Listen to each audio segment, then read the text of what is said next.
अस्सलाम वालेकुम वरहमतुल्लाहि वबरकातुहू। उम्मीद है कि आप सब लोग अच्छे से होंगे। तो जैसे कि आपको पता है कि हमने सीरीज़ सीयूईटी एग्ज़ामिनेशन ख़ास तौर पे पॉलिटिकल साइंस के लिए यहाँ पे शुरू किया है। आज उसका चौथा पार्ट हम करने जा रहे हैं।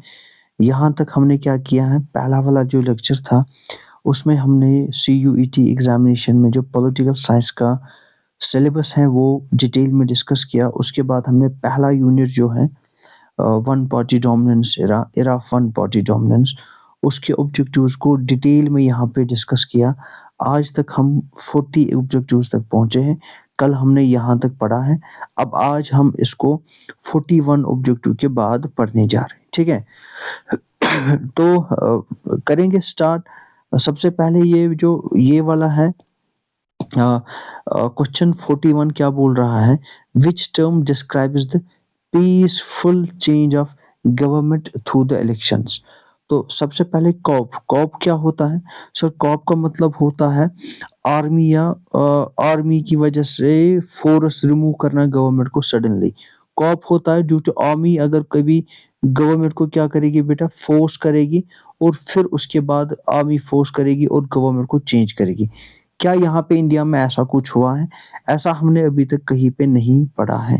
दूसरा होता है रेवोल्यूशन। रेवोल्यूशन होता है वायलेंट पब्लिक अपराइजिंग। सर ये वायलेशन होते हैं या वायलेंट पब्लिक अपराइजिंग, जिसमें लोग वायलेंट तरीके से वायलेंस को इख्तियार करके सर रेवोल्यूशन लाते हैं। ऐसा भी इंडिया में नहीं हुआ।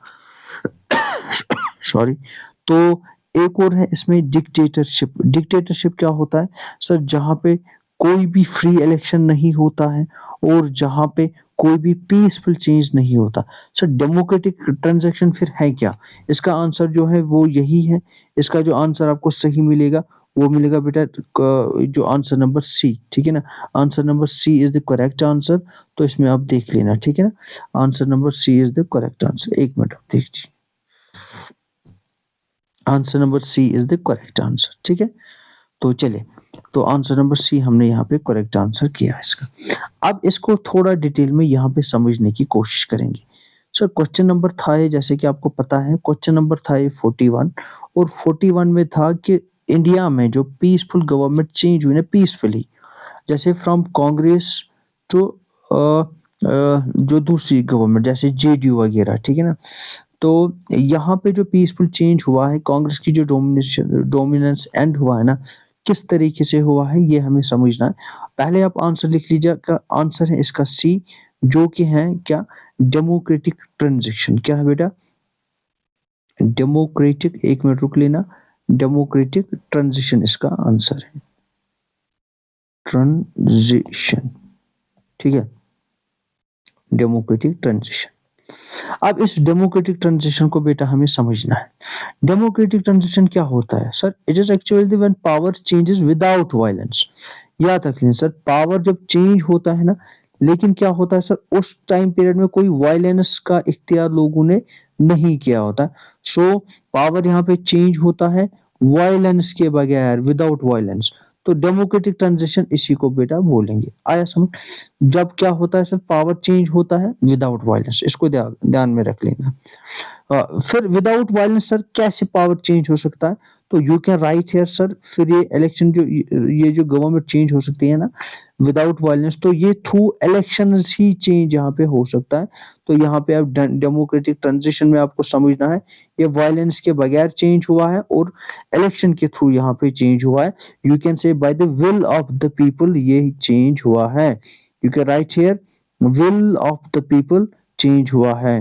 विल ऑफ द पीपल ये बेटा चेंज हुआ है। विल ऑफ द पीपल ये चेंज हुआ है, ठीक है? सॉरी। तो चले, अब बात करेंगे हम अगले क्वेश्चन की ओर, जो कि बेटा रहेगा क्वेश्चन नंबर रहेगा हमारे पास अभी क्वेश्चन नंबर 42, ये वाला क्वेश्चन नंबर 42, क्वेश्चन नंबर 42 रहेगा बेटा हमारे पास, ठीक है? क्वेश्चन नंबर 42 रहेगा हमारे पास। तो क्वेश्चन नंबर 42 हमसे क्या बोल रहा है, who is known as the architect of the Indian constitution. Sir किसको बोला जाता है architect of the Indian constitution. Architect किसको बोलता है, असल में आर्किटेक्ट किसको बोलेंगे, जो बिल्डिंग का नक्शा तैयार करे, है ना। अगर हमें कहीं पे कोई मकान बनाना है, उसका नक्शा तैयार करने वाला एक इंजीनियर होता है। तो वैसे ही जब कॉन्स्टिट्यूशन बनाना, उसके आर्किटेक्ट का नाम क्या है, किसने इसका ढांचा असल में खड़ा किया, किसने इसका नक्शा खींचा। सर क्या जवाहरलाल नेहरू थे। जवाहरलाल नेहरू ने तो कुछ पॉइंट इसमें दिए हैं, बट आर्किटेक्ट इसको तो नहीं बोलते हैं सर, ठीक है ना। तो जवाहरलाल नेहरू तो विजनरी लीडर था, लेकिन इसने कोई ड्राफ्ट वगैरह इसमें नहीं किया। बात आई राजेंद्र प्रसाद की। राजेंद्र प्रसाद क्या था सॉरी, जो राजेंद्र प्रसाद साहब थे, इसके लिए आप एक पॉइंट याद रखोगे सर, राजेंद्र प्रसाद ही क्या थे, प्रेसिडेंट थे। क्या थे, प्रेसिडेंट। किसके प्रेसिडेंट थे सर, प्रेसिडेंट थे ये कॉन्स्टिट्यूंट असेंबली के, याद रख लें, रिमेंबर इट, कॉन्स्टिट्यूंट असेंबली के प्रेसिडेंट थे। कॉन्स्टिट्यूंट असेंबली के बेटा ये प्रेसिडेंट थे, कॉन्स्टिट्यूंट असेंबली के प्रेसिडेंट थे। लेकिन इसको भी आर्किटेक्ट ऑफ कॉन्स्टिट्यूशन नहीं कहा जाता। गांधी, हाँ गांधी ने क्या है, you can write here sir, Gandhi ने यहाँ पे अगर हम देखेंगे ना सर, गांधी ने यहाँ पे मॉरल सपोर्ट तो दिया, ठीक है ना। You can write here sir, Gandhi ji का यहाँ पे मॉरल गाइड तो था। गांधी, गांधी क्या था, moral guide. Gandhi was a moral guide of his, moral guide इसने दिया। इसने असल में मॉरलिटी के बेस पे कुछ रूल्स बोले, और कॉन्स्टिट्यूशन में इसने कुछ चीजें खुद कभी भी नहीं लिखी है। तो जो इसका अब सही आंसर आएगा ना, तो सही आंसर जो आएगा पहले इसको रब करेंगे। सही आंसर जो बेटा आएगा ना इसमें, वो कौन सा आ जाएगा, the right answer is B R Ambedkar. कौन सा है, B R Ambedkar. So choose this answer, B R Ambedkar is the right answer बेटा, B R Ambedkar is the right answer, ठीक है, बी आर अम्बेडकर। अब बी आर अम्बेडकर के बारे में कुछ पॉइंट्स यहाँ पे हम लिखेंगे। तो सबसे पहले दिस वाज क्वेश्चन नंबर 42, और इसका जो राइट आंसर है वो है पार्ट नंबर सी फिर से, और इसमें है अम्बेडकर साहब। क्या है, अम्बेडकर साहब,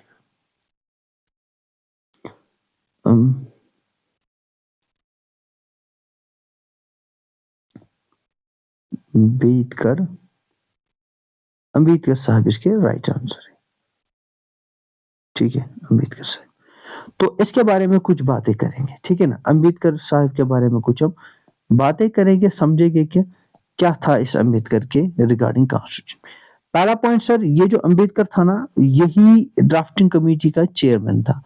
तो आप लिखोगे यहाँ पे पहला पॉइंट सर, चेयरमैन था ये, चेयरमैन था ये किसका, चेयरमैन था ये ड्राफ्टिंग कमेटी का। जब कॉन्स्टिट्यूशन को फाइनली ड्राफ्ट किया गया, तो ड्राफ्टिंग कमेटी के ये चेयरमैन थे, ड्राफ्टिंग कमेटी के ये चेयरमैन थे। तो लिखा मैंने यहाँ पे ड्राफ्टिंग कमेटी के ये चेयरमैन थे। तो चलिए ठीक है, आया समझ। इसी ने एक्चुअली, इसी ड्राफ्टिंग कमेटी ने कॉन्स्टिट्यूशन को शेप भी दिया, और इसी ड्राफ्टिंग कमेटी ने क्या किया बेटा, उसी ने असल में कॉन्स्टिट्यूशन को लिखा भी। They wrote and shape the constitution. So remember, जिसके चेयरमैन थे डॉक्टर अंबेडकर साहब।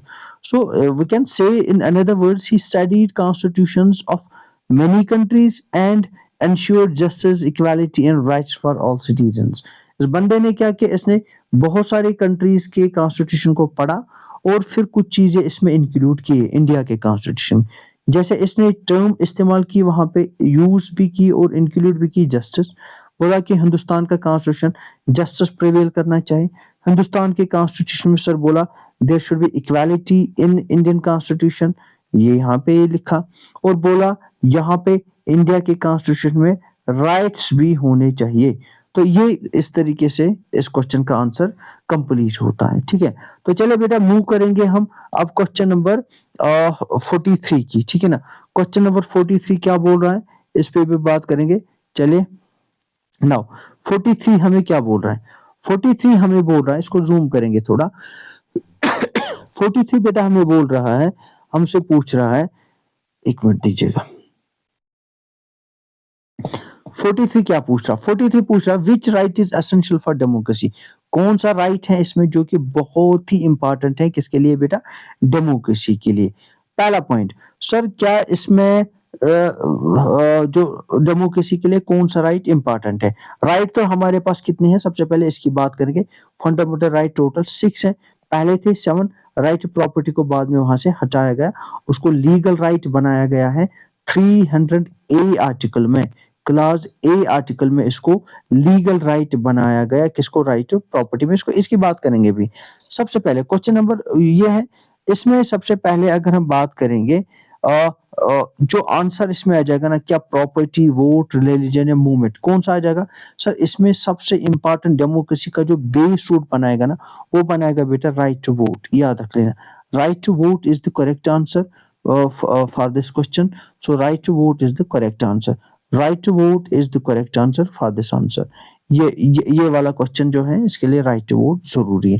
अब इसकी थोड़ी बहुत एक्सप्लेनेशन हम यहाँ पे भी देखेंगे, ठीक है? इसकी एक्सप्लेनेशन हम बेटा यहाँ पे देखेंगे, but for that you have to wait a little bit in order to rub the previous two questions, and we have to write down the next question, which is question number 43।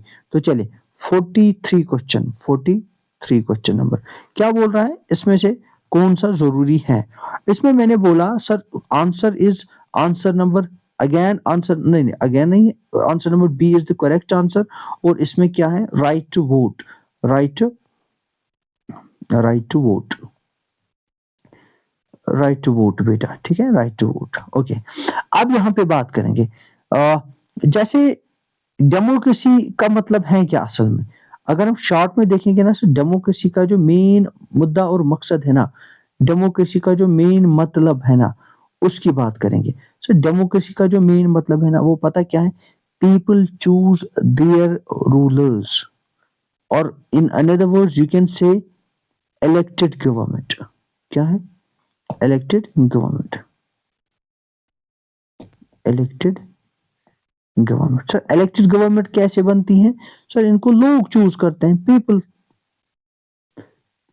People choose rulers, people choose rulers, okay. तो इसमें से क्या होता है? इसमें से जब भी without voting people have no control over the government, as we know. Sir अगर वोटिंग नहीं होगी, लोगों का कोई भी गवर्नमेंट पे कंट्रोल नहीं होगा। सर इस वोट से क्या क्या होगा? इससे दो तीन चीजें आपको याद रखनी है सर, इससे दो तीन चीजें होंगी।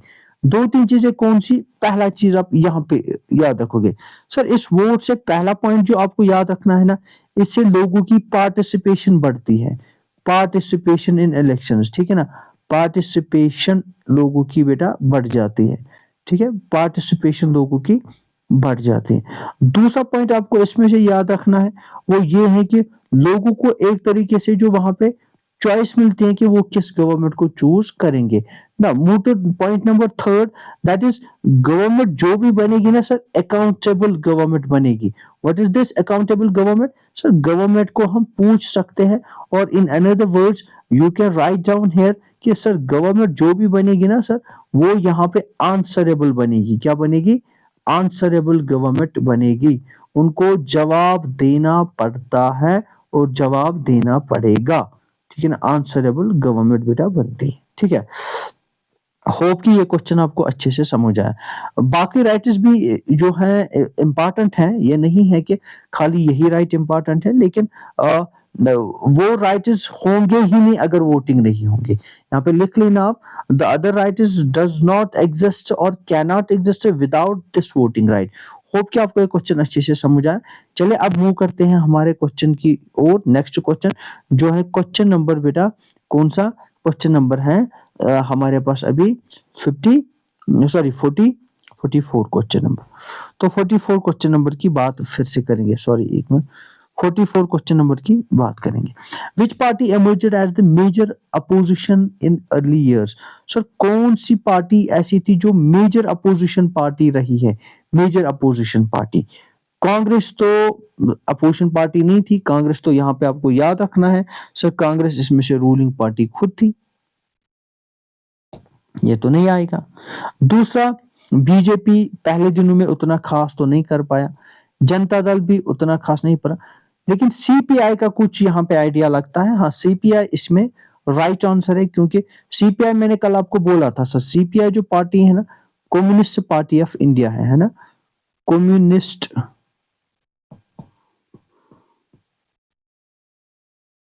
Party of India, communist party of India. चलो इसकी यहाँ पे थोड़ी सी डिटेल में बात करेंगे। क्वेश्चन नंबर क्या हमने बोला, क्वेश्चन नंबर बेटा 44 इस टाइम है। तो इसमें से जो राइट आंसर हमने चूज किया वो हमने किया है बी पार्ट, शॉर्ट में इसमें CPI, communist party of India यहाँ पे हमने लिखा। चलिए अब इसकी बात करेंगे थोड़ा डिटेल में।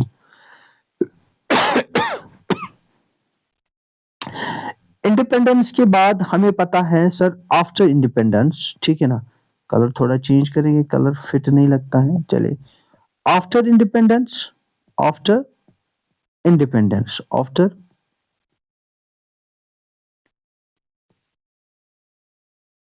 आजादी के बाद बेटा क्या होता है, आजादी के बाद कंटिन्यूअसली कांग्रेस डोमिनेट रहा। जैसे हमने देखा तो कांग्रेस 1952 से लेके 1967 तक डोमिनेट रहा। तो पहले तो कांग्रेस की बात ही नहीं, ठीक है ना।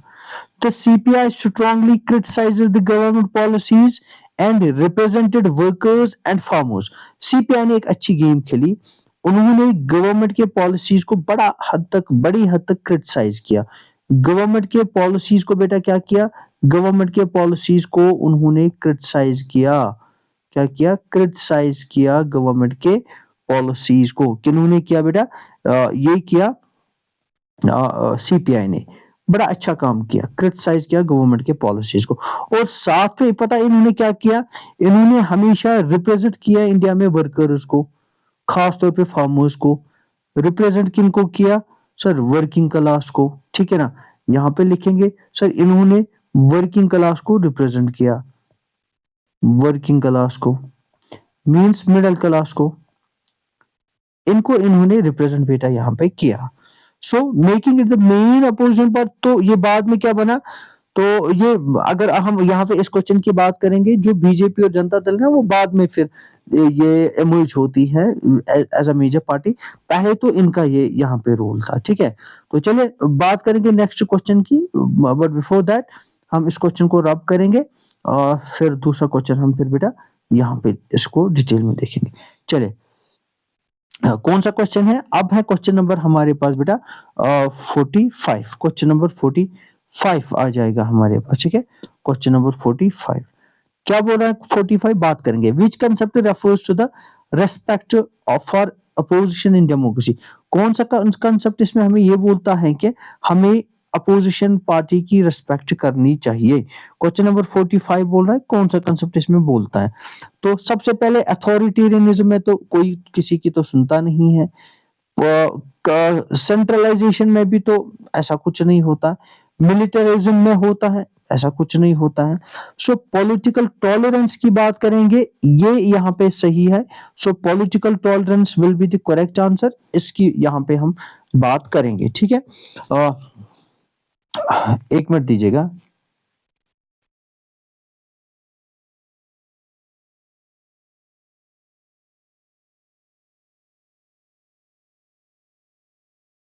चले तो देखेंगे बेटा यहाँ पे फिर से, अब बात करेंगे यहाँ पे हम किसकी, क्वेश्चन नंबर 45 की, पॉलिटिकल टॉलरेंस फिर से देखेंगे। हमने अभी बेटा क्वेश्चन किया कौन सा, 45 क्वेश्चन हमने यहाँ पे किया, 45 क्वेश्चन नंबर, और इसका जो आंसर था, इसका जो आंसर था वो था part number B, political tolerance. देखेंगे इसको, पॉलिटिकल पॉलिटिकल टॉलरेंस, ठीक है बेटा, पॉलिटिकल टॉलरेंस, ठीक है, पॉलिटिकल टॉलरेंस इसकी बात करेंगे। पॉलिटिकल टॉलरेंस में जैसे हम देखेंगे क्वेश्चन नंबर 45 का, पॉलिटिकल टॉलरेंस है क्या, acceptance of diverse opinion. As we know Hindustan में है क्या सर, हिंदुस्तान में डाइवर्सिटी है, तो ओपिनियन भी यहाँ पे इस डाइवर्सिटी में डिफरेंट हो सकते हैं। डाइवर्सिटी में क्या है सर, डाइवर्सिटी में you have to remember opinions must be different, opinions are different here, opinions यहाँ पे डिफरेंट है, सही बात है सर, ओपिनियंस बिल्कुल यहाँ पे डिफरेंट है। तो यहाँ पे क्या है, उन हर एक ओपिनियन को एक्सेप्ट कर लेना सर, हर एक ओपिनियन को एक्सेप्ट कर लेना, एक्सेप्ट कर लेना, हर एक उनको एक्सेप्ट कर लेना, अच्छे से कर लेना। और ये क्या होता है, एक्सेप्टेंस, अच्छा अगर कोई रूलिंग पार्टी है उसको कोई क्रिटिसिज्म भी कर रहा है, समझ लेना, क्रिटिसिज्म भी उस रूलिंग पार्टी को कर रहा है, तो फिर क्या होगा सर, रूलिंग पार्टी को वो भी एक्सेप्ट, वो क्रिटिसिज्म भी करना होगा, ठीक है ना। तो यही बहुत ही अच्छा होता है, और इसकी वजह से बेटा एक हेल्दी डेमोक्रेसी यहाँ पे आती है, हेल्दी डेमोक्रेसी बेटा आती है इसकी वजह से, ठीक है। तो ये क्वेश्चन हमें हमें होता है कंप्लीट। अब हम क्वेश्चन नंबर 46 की बेटा बात करेंगे, आज हम 50 तक फिर से करेंगे, अब हम करेंगे क्वेश्चन नंबर 46, ठीक है। तो चलिए क्वेश्चन नंबर 46 हमें क्या बोलता है, पहले इसकी बात करेंगे। ये बोलता है कि the Indian constitution was adopted on, simple date है इसमें सर, हिंदुस्तान का जो कॉन्स्टिट्यूशन है ना, इसमें आपको दो डेट्स आपको याद रखनी है, ठीक है ना, दो डेट्स आपको इसमें याद रखनी है। एक होता है अडॉप्टेड डेट, पहले बात करेंगे क्वेश्चन नंबर 46 की। सर इसमें क्या है, कॉन्स्टिट्यूशन कब अडॉप्ट हुआ है, यहाँ पे अडॉप्ट बोला गया है, ठीक है ना। तो अडॉप्ट कॉन्स्टिट्यूशन बेटा कब हुआ, अडॉप्टेड कॉन्स्टिट्यूशन, एक मिनट दीजिएगा, अडॉप्ट कब ये कॉन्स्टिट्यूशन बेटा हुआ है, इसकी बात करनी है। इसमें से दो चीजें आपको समझनी है, एक होता है बेटा जो कि आपको बहुत ही इंपॉर्टेंट याद रखना है, एक होता है अडॉप्ट, दूसरा होता है एनएक्ट। यहाँ पे बच्चे कंफ्यूजन अक्सर कर पाते हैं। अडॉप्ट क्या होता है, जब कॉन्स्टिट्यूशन कंप्लीट हुआ, इसमें बोला गया now sir it is final, और इसको अब हम क्या करेंगे, लागू करेंगे, ठीक है ना। अच्छा ये कब हुआ सर, ये एग्जैक्ट होता है 26 नवंबर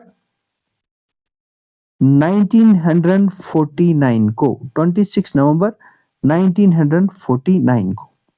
But they wait for its enactment, or we can say they wait for its implement till 26 Jan 1950।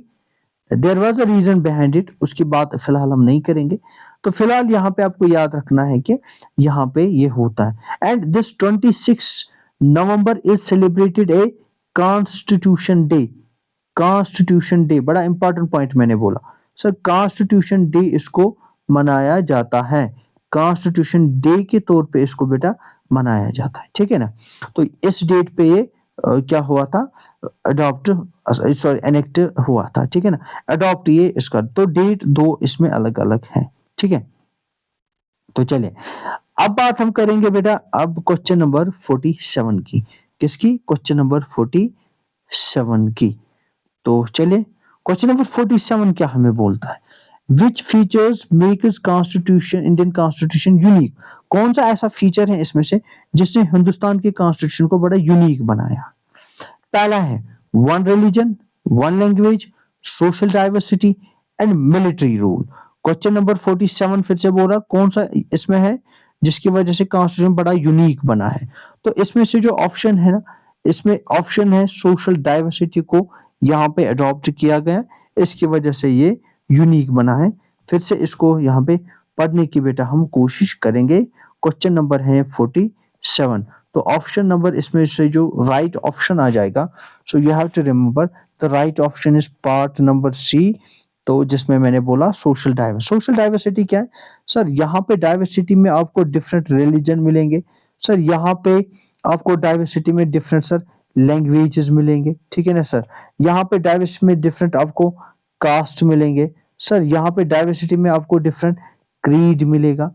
तो इस तरीके से इंडिया में है क्या है, डाइवर्सिटी है। तो यही एक डाइवर्सिटी में इस कॉन्स्टिट्यूशन को अडॉप्ट करना और हर एक डाइवर्सिटी को कंसेंसस में लेना ही कॉन्स्टिट्यूशन की बड़ी कंसेंसस में लेना, यही कॉन्स्टिट्यूशन की एक बड़ी बात होती है। सबसे पहले one religion means India is secular, है ना। तो क्या हिंदुस्तान में वन रिलीजन है, यहाँ पे बात करेंगे। हिंदुस्तान में वन रिलीजन नहीं, हिंदुस्तान तो सेक्युलर है। क्या एक ही लैंग्वेज है, ये भी गलत है, बहुत सारी लैंग्वेज है। क्या मिलिट्री रूल चल रहा है, ये भी नहीं चल रहा है। तो इसमें मैंने बोला कि सोशल डाइवर्सिटी, दैट मीन्स कि we have multiple religions, we have multiple cultures. तो इसकी वजह से इस चीज ये चीज इंडिया के कॉन्स्टिट्यूशन को बड़ा यूनिक बेटा बनाता है। ठीक है, तो चलिए करते हैं अब क्वेश्चन नंबर 48 की बात। आज 50 तक करेंगे, 50 के बाद हम बेटा कल जो है बाकी करेंगे। तो चलिए क्वेश्चन नंबर 48। क्वेश्चन नंबर 48 हमें क्या बोलता है, which body resolves dispute between the centre and the cities. अगर कभी कभार सेंटर और सिटीज के बीच में डिस्प्यूट होगा, कौन सी बॉडी के पास पावर है कि वो वहां पे उस चीज को क्या करे, रिजॉल्व करे। क्या पार्लियामेंट के पास पावर है? सर नहीं, पार्लियामेंट का क्या काम है, खाली लॉज को बनाना। पार्लियामेंट का काम है लॉज को बनाना, कोई डिस्प्यूट वहां पे रेजोल्यूट नहीं होता है। क्या प्रेसिडेंट कर सकता है? नहीं नहीं सर, प्रेसिडेंट खाली नॉमिनल हेड होता है और सेरेमोनियल हेड होता है। President is the ceremonial head, that means इसके पास उतने सेरेमोनियल हेड होता है, सेरेमोनियल हेड होता है, इसके पास उतने पावर्स बेटा नहीं होते हैं। क्या supreme court? Yes, supreme court is the right answer. और ये इलेक्शन कमीशन का खाली इलेक्शन कराता है, तो यहाँ पे आपको ये समझना है। अब सुप्रीम कोर्ट करता क्या है, चलिए बात करेंगे यहाँ पे हम क्वेश्चन नंबर 48 की।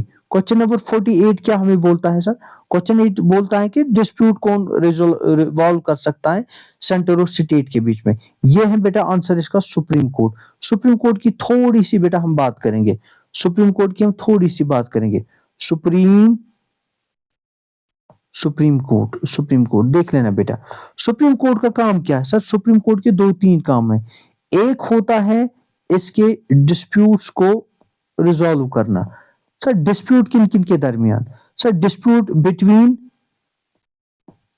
इंडिविजुअल्स, है ना सर, बिटवीन इंडिविजुअल्स पहला। Sir between centre and states, ठीक है सर, बिटवीन स्टेट्स, स्टेट्स के बीच में, ठीक है ना। तो इसके बीच में यहाँ पे सुप्रीम कोर्ट का एक काम है। और सुप्रीम कोर्ट करता है क्या सर, सुप्रीम कोर्ट असल में इंटरप्रेट करता है कॉन्स्टिट्यूशन को, इंटरप्रेट करता है कॉन्स्टिट्यूशन को, कॉन्स्टिट्यूशन को, ठीक है ना। और वो रिजॉल्व करता है फेडरल डिस्प्यूट्स अगर होंगे। अच्छा यहाँ पे एक पॉइंट है, ये जो dispute between centre and states है ना, इनको एक और टर्म आप याद रखोगे, दैट इज फेडरल डिस्प्यूट, क्योंकि फेडरलिज्म ही इनको कहते हैं ना। तो यहाँ पे आप देखोगे बेटा, दिस इज फेडरल डिस्प्यूट, ठीक है ना, फेडरल डिस्प्यूट। तो याद रख लेना इसको, ठीक है। तो चलिए, होप कि ये क्वेश्चन भी आपको समझ आया होगा। तो चलिए क्वेश्चन नंबर 49 की ओर हम बात करेंगे, ठीक है। तो क्वेश्चन नंबर 49 की हम बात करेंगे, चलिए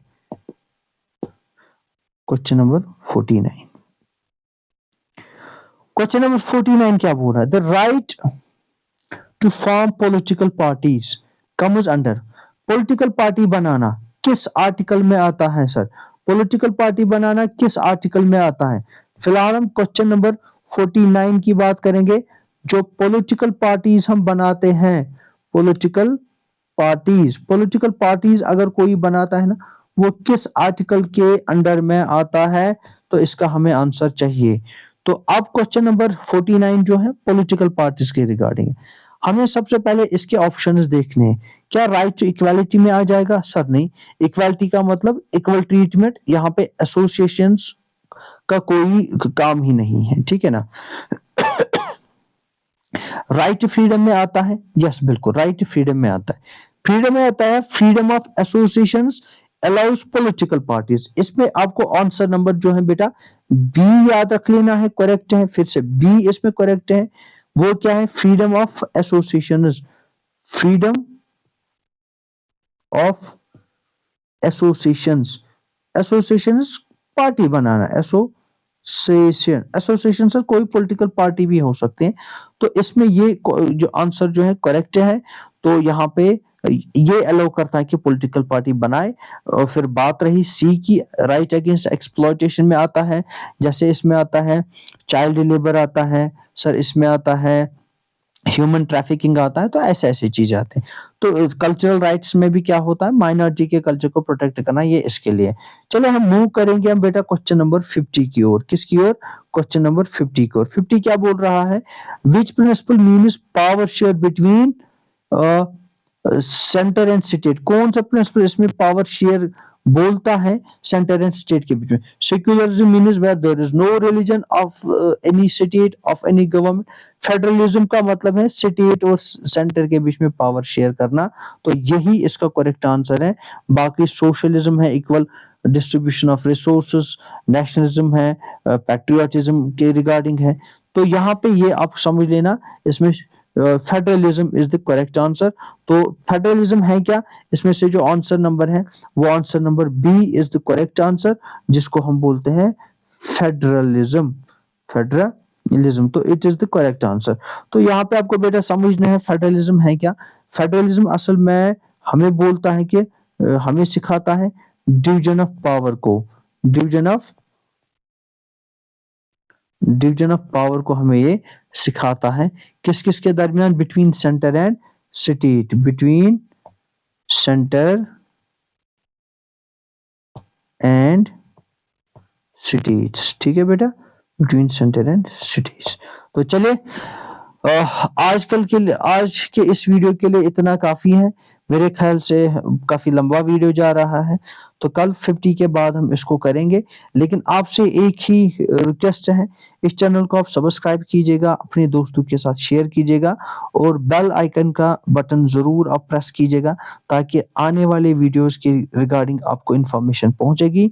और प्लीज इसको अपने दोस्तों तक भी पहुंचाएगा, जिसका भी ये CUET एग्जामिनेशन है, या जो भी कोई 12th क्लास का बच्चा है, उसको हर एक चैप्टर का, हर एक यूनिट का यहाँ पे रिवीजन होगा through these multiple choice questions.